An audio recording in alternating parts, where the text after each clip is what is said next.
All right, I'm here today with agency heads to update residents on the city status during the network outage. All city services remain operational and Baltimore is open for business.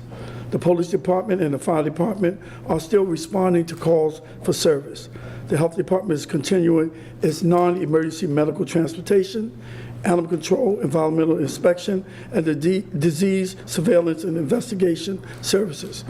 Our award-winning water is being processed constantly and is sent to homes and businesses, and our wastewater is being purified and returned in quality condition to the Chesapeake Bay. Capital projects are on schedule and repairs are being expedited. Trash, recycling, and bulks are being collected. Drop-off yards are open and streets are being swept. The traffic signals are still working and people can pay their parking, red light, and speed camera violations. We continue to recruit, hire, and onboard new employees, and we have been able to pay employees accurately based on their hours worked and related time records, and will continue to do so. All city workforce centers remain fully functional and open to the public. The youth work team have been able to generate over 8,000 jobs for our Baltimore youth. Notification of jobs will begin this week. Recreation and Parks has numerous summer opportunities to keep our young people engaged and active. We have 43 recreation centers operational citywide. This Memorial Day, we open all 6 pools, and on June 22nd, the remaining 22 community pools will open with the big splash.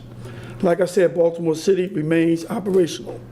I want to acknowledge the great support we have received from our federal and state partners and take a moment to recognize Kiefer Mitchell, who is here with us today on behalf of the governor's office. On behalf of the people of Baltimore, thank you for all your assistance during this difficult period. Now I will have our Director of Finance, Henry Raymond, come up to update residents on the city's financial condition. And after Director Raymond, we will hear from our Chief Procurement Officer, Aaron Scher, to talk about how the city is handling payments to vendors. And after that, we will hear from Deputy Chief of Staff Cheryl Goldstein to give us an update on our recovery efforts, and she will also outline our solution for residents needing to clear parking, red light, and speed camera violations to renew their registration. Then after that, we'll hear from Commissioner Braverman from the Department of Housing and Community Development to update residents on the permitting process, property registration, and licensing. And finally, we will hear from Director Chow of the Department of Public Works to provide residents an update on projects within the department and an important update for residents wondering about how to pay their water bills. Director Raymond, the floor is yours. Yeah. Thank you, sir. Good morning. My comments are going to focus on 3 areas this morning: the overall financial condition of the city, our business operations, and finally, our bond ratings. Under Mayor Young's leadership, the City of Baltimore has maintained a sound financial position despite the May 7 ransomware attack. As we have previously disclosed, finance has estimated that this attack is costing the city approximately $18 million. $10 million is related to the repair and rebuild of our network, and $8 million for deferred revenue and the loss of interest and penalty income. While far from ideal, the situation and the impact has been manageable. At this time, we do not foresee any material impact on the fiscal 2020 budget, which begins July 1. In terms of our business operations, the Finance Department continues to collect revenues, pay vendors and contractors, and we continue to restore our commerce functions in areas such as the processing of liens and recording of deeds. We continue to test and restore our billing systems and hope to bring them back online in the near term. We plan to issue our July tax bills on schedule. The fiscal 2020 planning process has been unimpacted and uninhibited due to the attack. The 2019 tax sale, which was conducted on May 13, was conducted without incident. As it relates to the city's bond rating, the ransomware attack has not affected our bond rating, which is AA, by both Moody's and Standard & Poor's, our two rating agencies. Recently, on May 21st, the city successfully closed an offering of general obligation bonds, and again on May 27, we closed on water, wastewater, and stormwater revenue bonds, all without incident. The bonds were well received by the investment community and were sold at very competitive interest rates. In closing, I want to acknowledge the support and efforts of the Baltimore City Information Technology Department and to all city agencies and staff as we proceed with the city's recovery efforts. I would also like to acknowledge our private sector partners as we have begun our recovery efforts, and those include the Maryland Bankers Association, Maryland Title Insurance Association, and the Greater Baltimore Board of Realtors. We'd also like to extend our appreciation to the Maryland Vehicle Administration and the Maryland Insurance Administration.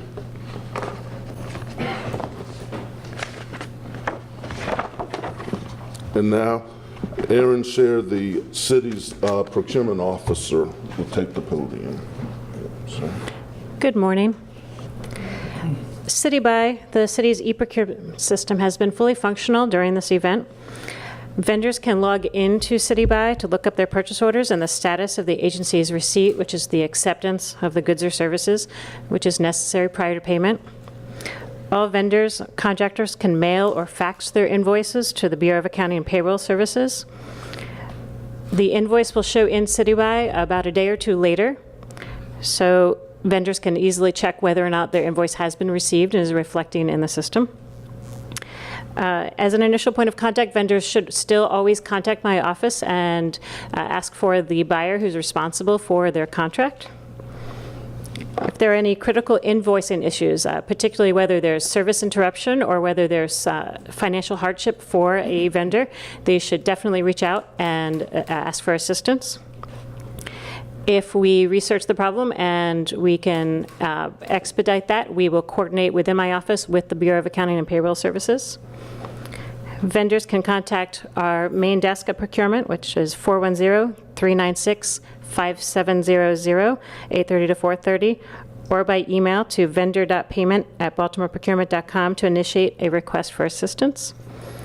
And then for any issues logging into our system, our help desk number is 410-396-2368. And I believe we can expedite any payments that are necessary if anyone reaches out for assistance.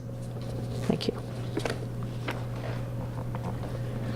Good morning, everyone. My name is Cheryl Goldstein. I'm the Deputy Chief of Staff for Operations in Mayor Young's administration. I've been tasked to oversee the recovery efforts, both in terms of the operational aspects of working around any technological issues we have, and also overseeing the work that's going on at BCIT.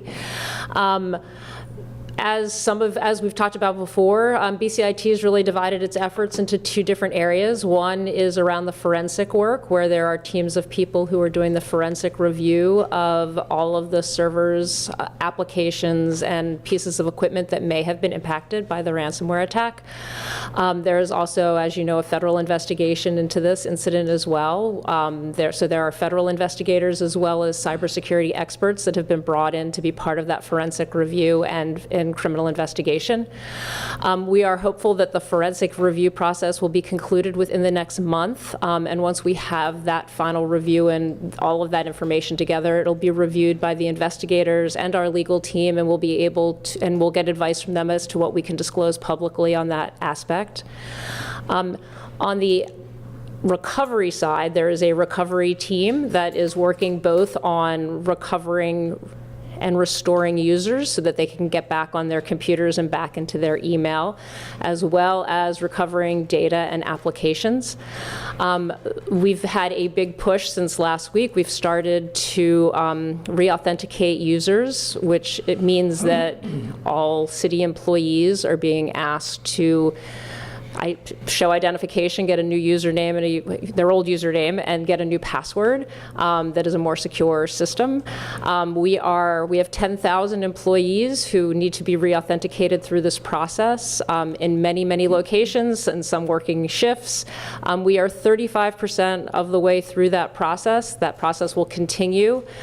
We are hopeful that we will be close to 90% complete by the end of this week. But again, we have people working 24 hours a day, 7 days a week on shifts. We have people at remote locations. But the folks at BCIT are working really hard to get people back on their computers and back on their email accounts. In the meantime, if you cannot get a hold of somebody in city government who you're trying to reach, there is a list of phone numbers on the city's webpage. And if there is a service or a person or an agency that you cannot contact, please contact 311. They're open from 6 in the morning until 8 o'clock at night, 7 days a week, 365 days a year. The other update I wanted to provide is about the payment of parking citations, red light camera violations, and speed camera tickets. The city had been accepting payments for these types of citations if residents or citizens had documentation, the ticket themselves or a copy of their ticket or some information on the ticket. But people who didn't have their tickets or who had older tickets and perhaps flags on their driver's registrations were limited in their ability to pay fines. We have found a solution to that problem. We've been able to recover the data for the tickets that were issued up until May 4th of this year. So if you have a violation or a flag on your license, you are able to come to the Abel Wallman Building, Room 2, and get your tickets cleared. We still would ask if you have any information about your ticket or a copy of your ticket or the date of your ticket to please bring that with you. But we will be able to help you get those issues cleared up. Thank you. Good morning, Mr. Mayor. Good morning, everybody. I'm Michael Braverman. I'm the Director of the Department of Housing and Community Development.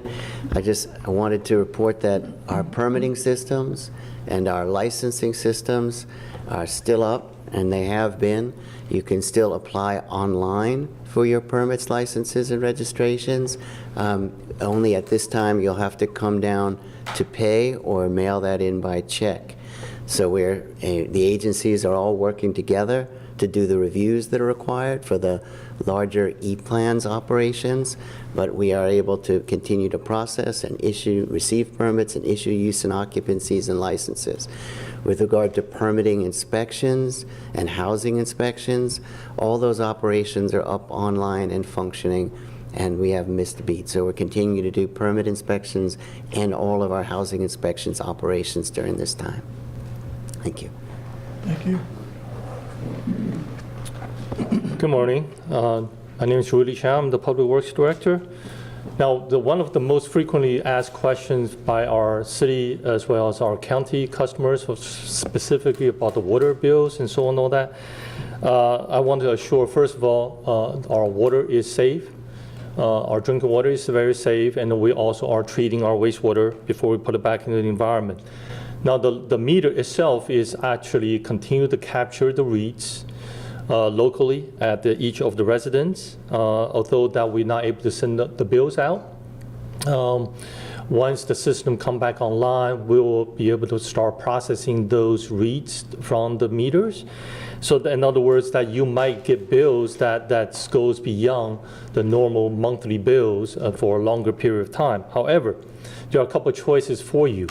If you have if you know about approximately how much money you pay in terms of your water consumption, water bills and all that on a monthly basis, you're certainly welcome to come in to pay via a check or money order for that amount, and we'll true it up afterwards once the system come back online. Or you can put the money aside, just wait for that longer bill to arrive. Now, of course, we have announced that we have suspended the penalties to those or late fees to those bills. So I want to assure that the customer understands that. And this time, I'll turn over to the mayor. Thank you. We'll take any questions that you might have. First question is about the property tax situation. So most lenders pay the escrow account automatically to the city. Is that process expected to go as normal, starting July 1? Yes, the way that the escrow payments are made from lenders to the city has not been impacted, and the transfers from banks by electronic fund transfer should not be impacted at all. I'd like a point of clarification on the 18 million figure. You said 8 million of that is deferred. Does that mean you expect to recapture that 8 million once systems are back online fully? Some of it, yes. Do we have any idea how much we may not recapture? At this point, no. Mayor, the $18 million, is there a blank check for this? What if it goes over that? How does that work as far as the money is concerned? Yeah, the 18 million at this point is our best estimate. As I indicated previously, 10 million for the repair and recovery effort of the network, and then the additional 8 million, which we believe is due to deferred revenue and the loss of interest and penalty. If it goes above that, we'll reanalyze it and we will address it. It's a cost that we will have to bear if it goes above, and we're monitoring it daily. Plus whatever it could cost to fix for future problems, should they arise, right? Correct. The congressional delegation put out a statement saying they were told by the NSA yesterday that the origin of this ransomware was a phishing attack. The New York Times reported on Friday, I think, that it was an open server. I'm just wondering which of those is the right answer. So we have a forensic investigation going on. We also have a criminal investigation going on, and we're not able to disclose that information at this time as is part of the investigation. Are you disappointed that the congressional delegation disclosed that information? I'm focused really, I think we're all really just focused on the operations of the city and moving the city forward.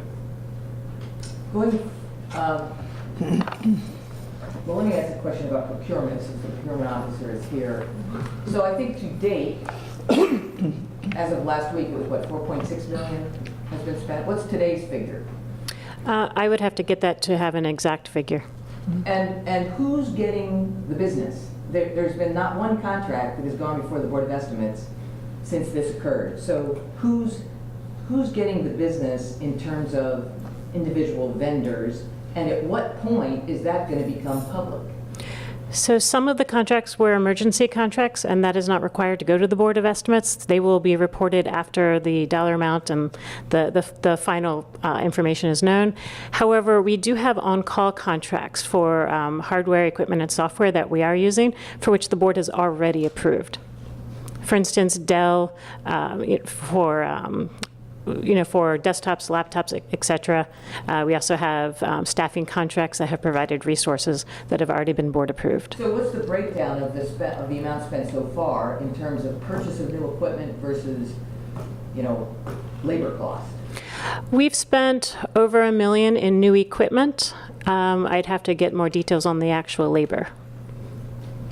Is this period going to be auditable? I mean, how are you logging all these transactions? All of these costs will be subject to audit, and documentation exists to support any type of audit that would be done. And not just specifically for the recovery or the response, but I mean, what's the city's accounting system called? City Dynamics? Is that what it's called? The ledger? But do you have Yes, the city's accounting system is City Dynamics. And do you have access to that to be tracking all the payments and money coming in and out of the city at this point? Yes. What's been the impact on the ongoing investigations of activities under the prior administration in terms of documents? Are they accessible? I mean, the city's under subpoena for a number of different documents issued just before this ransomware attack occurred. We had one subpoena, and we've satisfied our production. Anything else, guys? Going forward, the I mean, the $18 million cost here is substantially higher than the ransom demand. Is a new policy under consideration of what happens the next time if we're going to, I mean, what's the discussion that's going on at this point about how the city deals with this? I mean, there are many private businesses that just pay the ransom because it's more cost effective in the long run. So, I think we've talked to a number of different experts, and there are, as you know, there are a number of different opinions about whether to pay the ransom or not pay the ransom. The federal investigators have advised us not to pay the ransom. The data shows that you have less than a 50-50 chance of getting your data back if you pay the ransom, and even if you do pay the ransom, you still have to go within your system and make sure that they're out of it. You couldn't just bring it back up and believe that they were gone. And so we'd be bearing much of these costs regardless. In addition, I think the long-term issue is about how the city moves forward to protect its IT infrastructure, and the leadership at BCIT has a plan and is going to pursue that plan to move forward, not only in the short term as we bring our systems back online, but in terms of a long-term project moving forward. So we need to make ourselves as secure as possible. What was the ransom demand at last count? I believe it was about $80,000. It was in Bitcoin, so I think it translates somewhere between $75,000 and $80,000. So if for the public's knowledge, I mean, for their comfort level in terms of dealing with city systems, if you're emailing with city employees or city officials, if you are accessing city websites, are you operating on an entirely different system than you were before, or a fixed old system? Well, the BCIT has created a safe environment in which to start bringing back our systems online. And it's within that safe environment that our computers are getting turned back on and our emails are being restored, and it's within that environment that our applications and servers and data will be brought back once they are secure and clean. Where's the BCIT director? He's working. One quick question. Can we ask a question of Ruby, unrelated? One more. We had an incident yesterday at the Tasco treatment plant. Is Yep. there anything you can tell us? That's a supervisor, I believe, that's been described. Is there anything you can tell us at this point about what you know about what happened there? Well, I mean, the incident is being investigated at this point. What I can say is the person was one of our maintenance supervisor with 20+ years of service with us. A very dedicated, committed employee, and matter of fact, this person was nominated and was awarded was one of our Employee of the Month awardees from the past. So it is great loss to the department, and due to the request by the family for privacies and so on, all that, we're not ready to release information about them. But obviously, The information is that there was a piece of the catwalk was missing. well, again, like I said, lots of those facts is being investigated. We don't have all the pieces together yet. All right, thank you, guys.